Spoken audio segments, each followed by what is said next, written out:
There is a machine beside your bed that decides when your day begins, and tomorrow morning, before you speak to anyone, before you see the sky, before your body even knows whether it is ready to be awake, that machine will make a sound, and almost without thinking, you will obey it. You may reach for it in the dark, silence it, press snooze, and bargain for 9 more minutes of life. Not 10, not 15, but 9. A tiny mercy offered by a device that does not know you exist. For most of human history, this would have made no sense at all, because your ancestors did not wake up because a number changed on a screen. They woke up because the world changed around them. The sky became lighter. The air grew warmer. Birds started making noise. Someone nearby began moving. A child cried. A fire needed attention, and hunger slowly arrived. The day did not begin because a clock announced it. The day began because life gradually pulled people back into it. For hundreds of thousands of years, humans lived by events, not exact minutes. So morning was not 7 a.m. Morning was when the light came. Lunch was not 12:30. Lunch was when food was ready. Work did not end at 5. Work ended when the work was finished. When a field had been planted, a basket had been woven, a net had been repaired, a meal had been cooked, and a child had finally fallen asleep. That was time. Not a number floating above your life, not a grid on a calendar, not an alarm waiting to punish you, but something you moved through, something with texture, weather, smoke, sweat, hunger, darkness, and rest. The historian E.P. Thompson called this task-oriented time. In many pre-industrial communities, people understood time through the things that were happening, through the time it took to milk a cow, the time it took to bake bread, the time it took to walk from one village to another, or the time it took for the sun to move low enough in the sky that everyone knew the day was changing shape. Nobody needed to say, "I will meet you at exactly 2:15. Instead, they might say, "I will come after the animals are fed," or "I will be there when the sun is low." And for a long time, this was enough. Then, slowly, humans began moving time outside the body. At first, this was useful because ancient people watched shadows, followed the moon, tracked the seasons, planted when the earth was ready, harvested when the crops were ripe, sailed by the stars, and gathered for festivals when the calendar told them the season had turned. This kind of time was not a prison. It was a way of listening to the world. But then came bells. In medieval Europe, monastery bells divided the day into moments of prayer. And when the bell rang, monks stopped what they were doing, prayed, worked, slept, and prayed again. Not because their bodies had naturally arrived at that moment, but because a sound from outside the body had entered the day and rearranged it. The bell did not ask if you were tired. It did not care if you were hungry. It did not care if you were in the middle of a thought, because the bell rang and the day obeyed. Still, for most ordinary people, time remained flexible. Even though village life was hard and often brutal, people worked themselves sick, endured winters, buried children, carried water, repaired tools, cooked over fire, and lived without the basic comforts we now take for granted. Nobody should romanticize the past, but their days still followed natural rhythms more than mechanical ones. If it rained, work changed. If it was too hot, people slowed down. When harvest came, everyone worked intensely. When winter came, the pace of life shifted. The year breathed.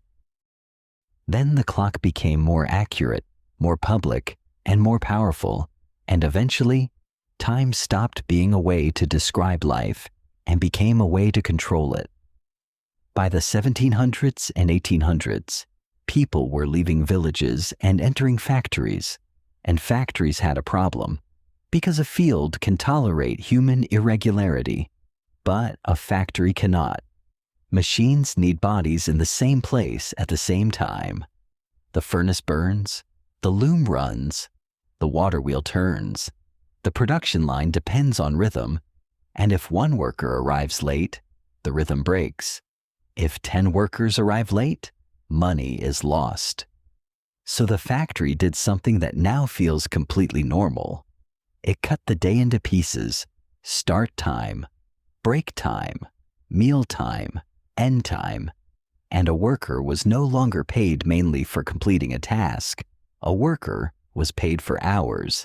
That sounds normal to us because we were born after this idea had already taken over the world. But imagine how strange it once was. Your grandfather worked until the hay was cut.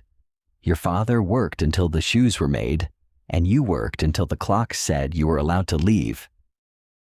Your body could say, "I am hungry," but the clock could say, "Not yet."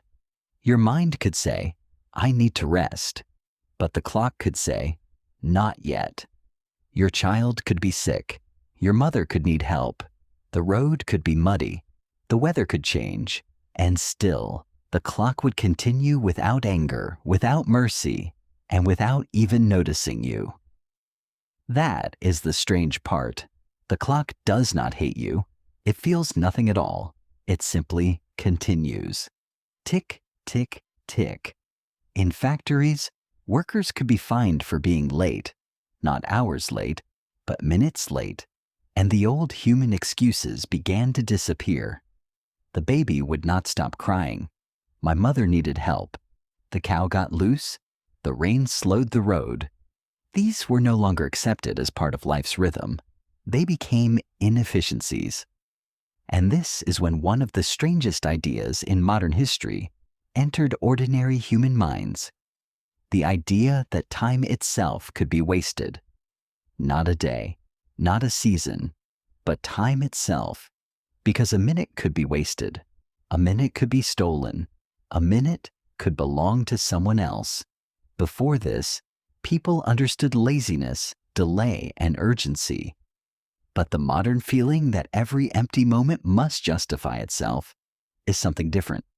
It is not just, "I have work to do." It is, "My existence is leaking value." That feeling is not ancient. It was taught to workers, taught to children, taught through bells, whistles, schools, wages, fines, schedules, and eventually, we learned to teach it to ourselves. You can feel it now when you try to rest and still feel guilty, when you open your phone for no reason, scroll for 20 minutes, and close it with the strange shame of having committed a crime against your own future. Or when Sunday afternoon arrives, nothing bad has happened yet, and somehow your body already knows Monday is coming. That is not just stress. That is clock time living inside your nervous system.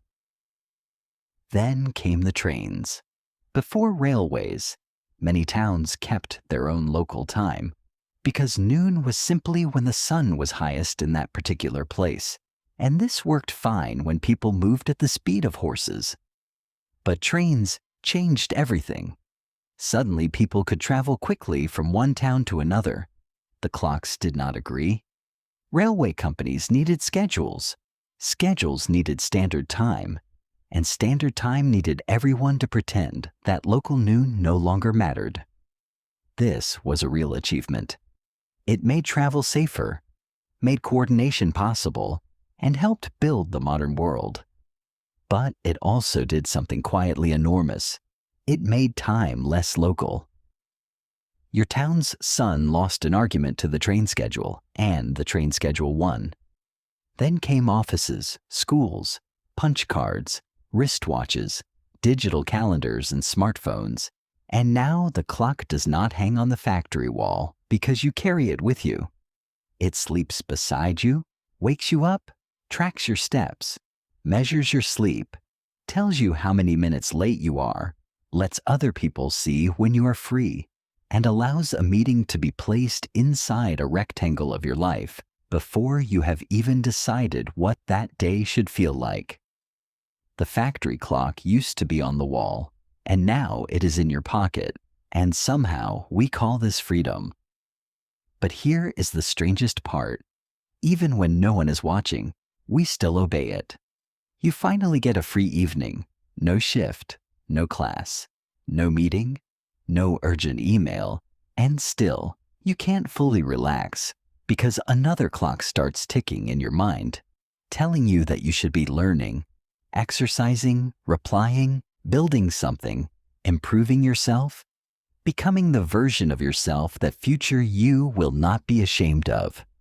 So even leisure becomes work. Meditation has a timer. Walking has step counts. Reading has yearly goals. Sleep has a score.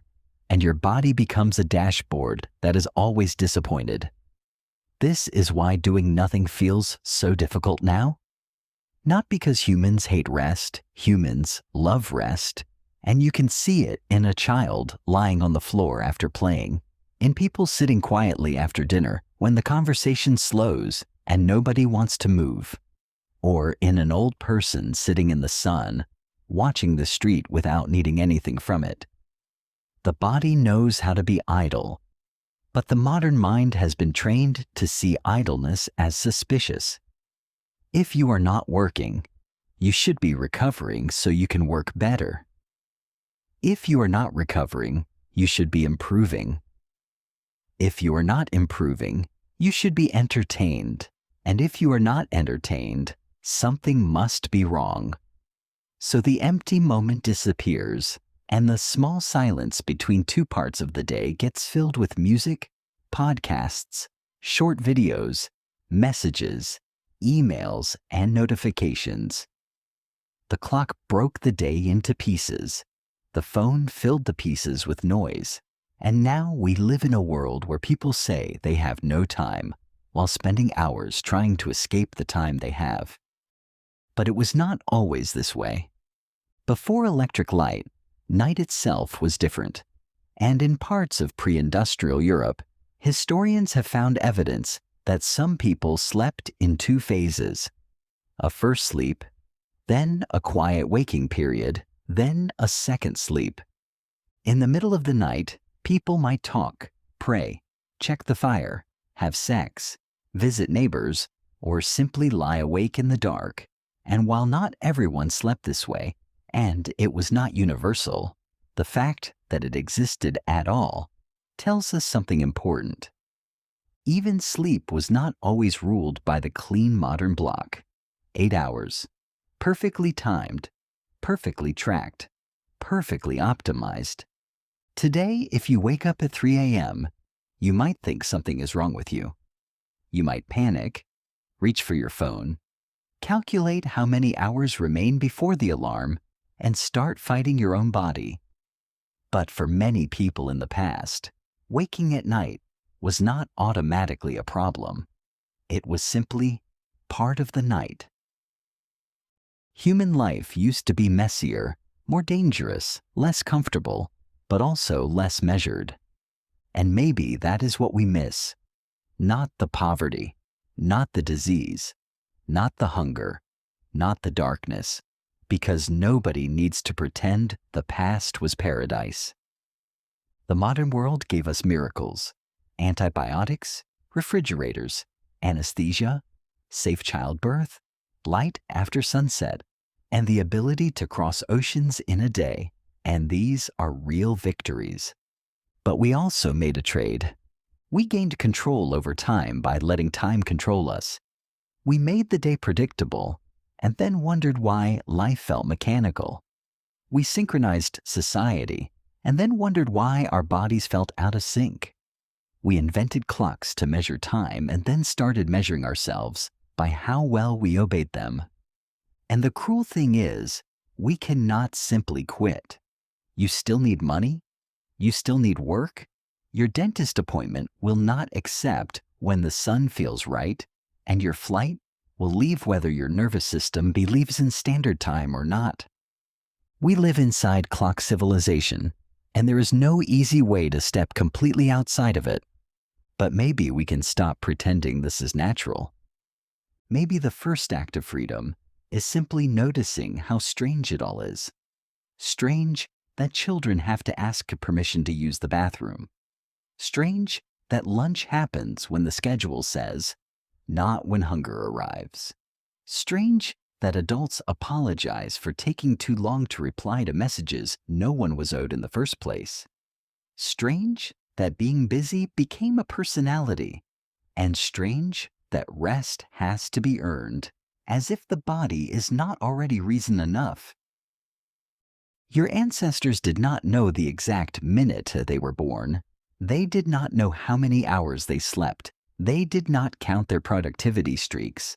They lived by hunger, weather, fatigue, conversation, firelight, seasons, and the slow intelligence of the body. And you inherited that body, the same eyes that soften at sunset, the same brain that needs boredom to make meaning, the same nervous system that cannot always tell the difference between danger and an email marked urgent, and the same heart that wants time that belongs to no one.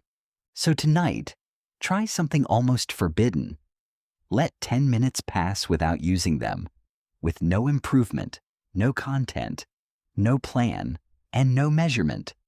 Just 10 minutes where time is not money, not progress, not a resource, and not a threat. Just time. The thing you were born inside before the world taught you to be late.